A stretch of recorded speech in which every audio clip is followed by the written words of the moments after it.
வணக்கம், நான் கிருஷ்ணராஜ். நிறைய நம்ம லைவ் சேனல்ஸில் வீடியோஸில் நிறைய சப்போர்ட்டும் கிடைக்குது, சில ஹேட்டடும் இருக்குது. அது அரசியல் காலத்தில் சகஜம்தான். ஆனால் பொதுவாக எல்லாருடைய ஒரு குறையாக இல்லை ஒரு ஒரு ஒரு மக்கள் ஆசை தாவேக்கா இன்னும் ஆக்டிவாக செயல்படணும் அப்படிங்கிறது. செயல்படுறாங்க, ஆனால் அது வெகுஜன மக்களுக்கு சென்று சேருதா, மக்கள் விஜய் பக்கம் நிற்கிறாங்கங்கிறதும் இந்த ஊழலுக்கும் இந்த தீய சக்திக்கும் ஒரு முடிவு கொண்டு வரணும்னு நினைக்கிறாங்கங்கிறதும் மாற்று கருத்து இல்லை. நம்ம 2-3 லைவ் போட்டிருப்போம், அதில் எல்லாத்துலேயுமே உங்கள் தலைவர் என்ன செஞ்சார், இல்லை என்ன செய்வார், இப்படி தான் கேட்டாங்க. ஸோ அதனால் என்னுடைய சிற்றறிவுக்கு எட்டின வரைக்கும் தாவேக்காக்கு ஏன் ஓட்டு போடணும் அப்படிங்கிறதுக்கு சில பாயிண்ட்ஸ் நான் இங்கே சொல்லலாம்னு நான் நினைக்கிறேன். அதாவது முதல்ல கட்சி கொள்கை இருக்கா.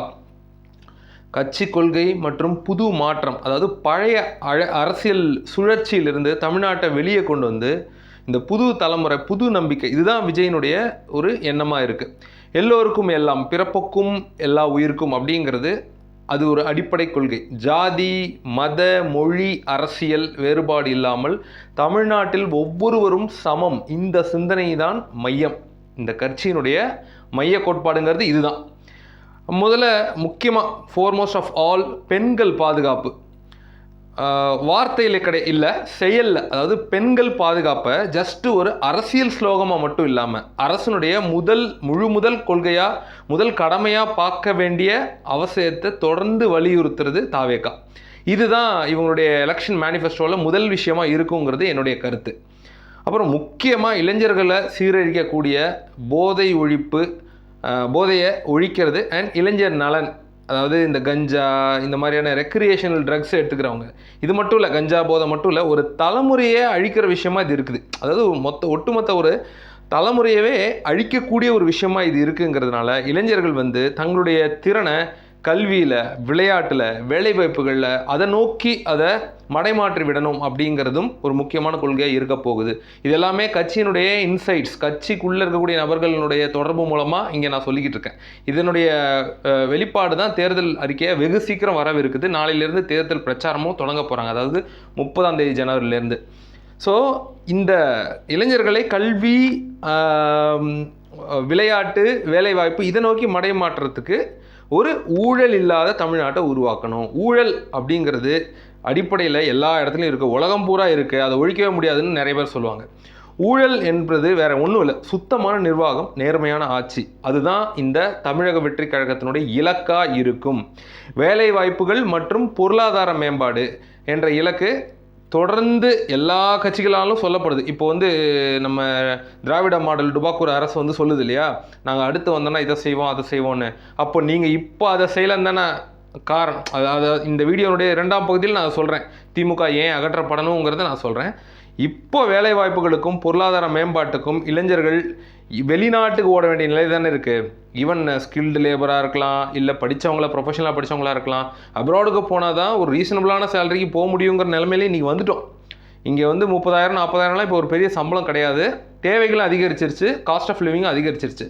ஸோ வேலைகளுக்காக வெளிநாட்டுக்கு ஓடுற இந்த நிலை இல்லாமல் தமிழ்நாட்டிலேயே முடிஞ்ச வரைக்கும் வேலை வாய்ப்புகளை உருவாக்குறது, ஸ்டார்ட் அப்ஸ் உருவாக்குறது ரொம்ப ரொம்ப அவசியம் அப்படிங்கிற துணியிலையும் இந்த தமிழக வெற்றி கழகத்தினுடைய மேனிஃபெஸ்டோ தேர்தல் அறிக்கையில் இருக்க போகுது. மொத்தத்தில் விஜய் அப்படிங்கிறவர் ஒரு நம்பிக்கையாகவும், ஒரு மாற்றமாகவும், ஒரு எதிர்காலமாகவும் இருக்க போகிறாரு.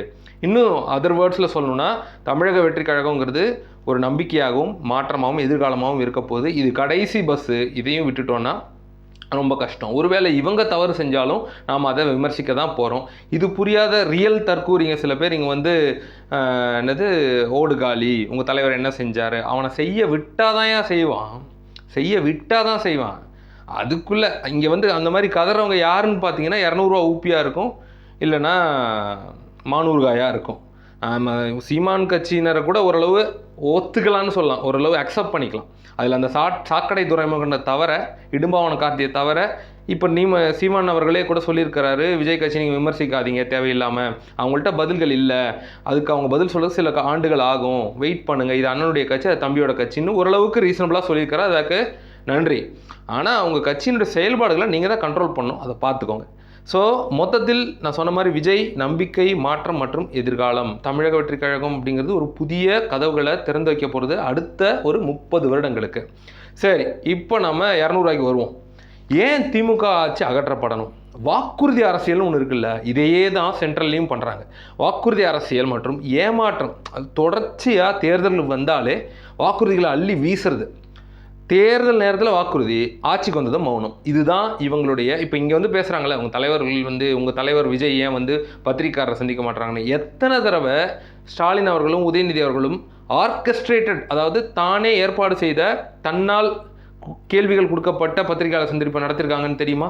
இல்லை அப்படி ஒருவேளை ஆக்சிடென்டலாக வேறு ஏதாவது பத்திரிகை கேள்வி கேட்டால் சம்மந்தம் இல்லாமல் நீங்களே பார்த்துருப்பீங்க, நான் சொல்ல தேவையில்லை.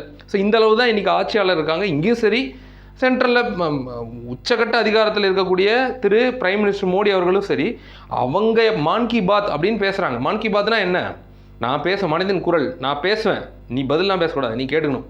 இது சர்வாதிகாரம் தானே. அப்போ ஃபாசிசம், இது பாயாசம். சொன்னது கரெக்டாக தானே இருக்குது. கஞ்சா போதை, அதாவது ஒரு பள்ளிகள் அப்படிங்கிறது ஒரு மனிதனுடைய அடிப்படை தேவை. எப்படி உணவு, உறைவிடமோ அந்த மாதிரி பள்ளி கல்விங்கிறது ஒரு அடிப்படை தேவை. அதுக்கப்புறம் ஹையர் எஜுகேஷனுங்கிறது அவங்கவுங்க வசதியை பொறுத்து, சூழ்நிலையை பொறுத்து பண்ணுறது.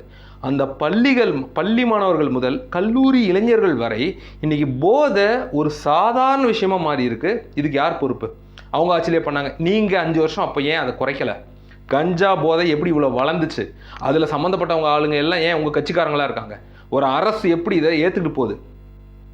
இங்கே மட்டும்தான் பாலியல், முக்கியமாக பெண்கள் பாதுகாப்பில் ஒரு மிகப்பெரிய கேள்விக்குறி இருக்குது. இதில் வேறு நேற்று இந்த பெண்கள் மாநாட்டில் நான் இங்கே சொல்கிறேன், அடித்து சொல்கிறேன், நவுத்தி சொல்கிறேன், அப்படி இப்படின்னு சொல்லி பெண்கள் பாதுகாப்பில் தமிழ்நாடு முதலிடத்தில் இருக்கான்.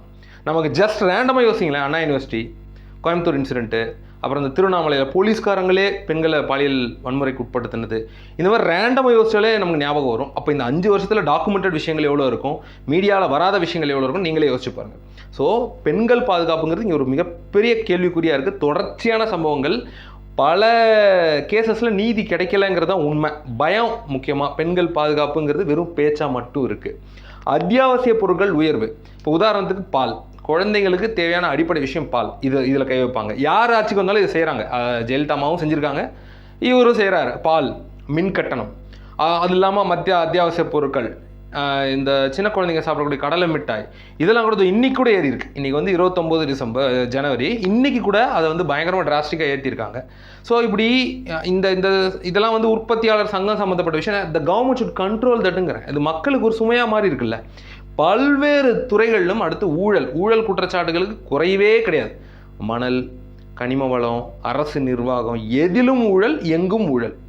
இதனுடைய பாதிப்பு, நீங்கள் கடன் ஏற்கனவே கஜானா காலி, நான் கடன் வாங்கி அந்த திட்டம் இந்த திட்டம் அது இதுன்னு அனௌன்ஸ் பண்ணி வெறும் ஃபேன்சி அனௌன்ஸ்மெண்ட் மட்டும் எங்களுக்கு வேண்டாம். இப்படி ஃபேன்சியாக நீங்கள் பண்ணிவிட்டு இன்னும் கொஞ்சம் கடன் சுமத்திட்டு ஒரு அப்பா இருக்கார், ஒரு பொறுப்பில்லாத தருதலை அப்பான்னு வச்சுப்போம். அந்த பொறுப்பில்லாத தருதலை அப்பா பல லட்சக்கணக்கு கடனை வாங்கிட்டு எனக்கு உடம்பு சரியில்லைன்னு செத்து போயிடுறான். அப்போது அந்த கடன் சுமை யார் தலையில் விழும்? யார் பதில் சொல்லணும்? அப்படி தான் இருக்குது இது. ஸோ இது அடுத்த தலைமுறைக்கு ஒரு மிகப்பெரிய சுமையாக கொண்டு வந்து விட்டுட்டு போகிறது இல்லையா திமுக அரசாங்கமோ இல்லை அதிமுக யார் வந்தாலும் சரி. முக்கியமாக இந்த தீய சக்தி திமுக நம்ம ஏன் சொல்கிறோன்னா, மக்களை ஏமாற்றுறது, ஊழல் பண்ணுறது, தோல்வி அடைந்த திட்டங்கள், தோல்வி அடைந்த முழக்கங்கள். தமிழ் மேலே எல்லாருக்கும் ஆர்வம் இருக்குது. நீங்கள் ஒன்றும் தமிழுக்கு ஓனர் கிடையாது. இன்றைக்கி இருக்கக்கூடிய ஜென்ரேஷனுக்கும் தமிழ் உணர்வு இருக்குது. அதனால அவன் ஜல்லிக்கட்டுக்கு வந்தான், நீங்கள் சொல்லி வரல. அது முதல்ல புரிஞ்சுக்கோங்க. பராசக்தி, தீய சக்தின்னு 10,000 படம் எடுத்தாலும் ஒன்று பருப்பு வேகலன்னு எனக்கு தெரிஞ்சு பொங்கலுக்கு வந்த படத்தில் பொங்கலுக்கு முன்னாலே பார்சலான ஒரே படம் இந்த பராசக்தி தான் எனக்கு தெரிஞ்சு. இந்த 38 வருஷத்தில் நான் பார்த்த வரைக்கும். பழைய அரசியல் வேணாம், ஏமாற்றம் வேண்டாம், ஊழல் இல்லாத, பாதுகாப்பு இல்லாத தமிழ்நாடு எங்களுக்கு, ஊழல் கொண்ட பாதுகாப்பு இல்லாத தமிழ்நாடு எங்களுக்கு வேண்டாம். ஸோ மாற்றம் வேணுமா? தமிழக வெற்றி கழகம். எதிர்காலம் வேணுமா? தமிழக வெற்றி கழகம். இளைஞர்களுக்கான தமிழ்நாடு வேணுமா? தமிழக வெற்றி கழகம். இதுதான் காரணம் விஜய்க்கு ஓட்டு போட சொல்லி கேட்குறது. இதுக்கப்புறமும் மனசாட்சி இல்லாமல் நீங்கள் வந்து கேள்விகள் கேட்கலாம், எதிர்ப்பாளர்களோ தூற்றுபவர்களோ கேள்விகள் கேட்கலாம், அதில் மாற்று கருத்து இல்லை. ஆனால் சும்மா லூசுத்தனமாக தற்கூரின்னு பேசுறது, யார் தற்கூரின்னு மக்கள் பார்த்துக்கிட்டு தான் இருக்கிறாங்க. யார் ஆக்கப்பூர்வமான விஷயங்களை பேசுகிறா, யார் வந்து சும்மா விளம்பரத்துக்கு பண்ணிக்கிட்டு இருக்கா, யார் வந்து மக்கள் மேலே உண்மையான அக்கறையோடு இருக்கா, யார் வந்து எல்லாத்துக்கும் வழக்கு போடுறாங்க, யார் வந்து இருக்கிற வழக்குகளே விசாரிக்க விடாமல் பண்ணிகிட்டு இருக்கான்னு மக்கள் பார்த்துக்கிட்டு தான் இருக்கிறாங்க. மக்களை உண்மையிலே ஃப்ரீ அண்ட் ஃபேர் எலெக்ஷன்ஸ் நடக்க விட்டால், மக்களை முடிவெடுக்க விட்டால் மக்கள் முடிவு தெரிய வரும். அதுக்கு பயந்து தான் இவ்வளோ கிளி. பார்ப்போம். இன்னொரு புதிய சிந்தனை தூண்டும் காணொலியில் சந்திப்போம். உங்கள் அனைவருக்கும் நல்லதே நடக்கட்டும், நலமே சூழட்டும், கான்ஃபிடென்ட்டாக இருங்க, வெற்றி நிச்சயம்.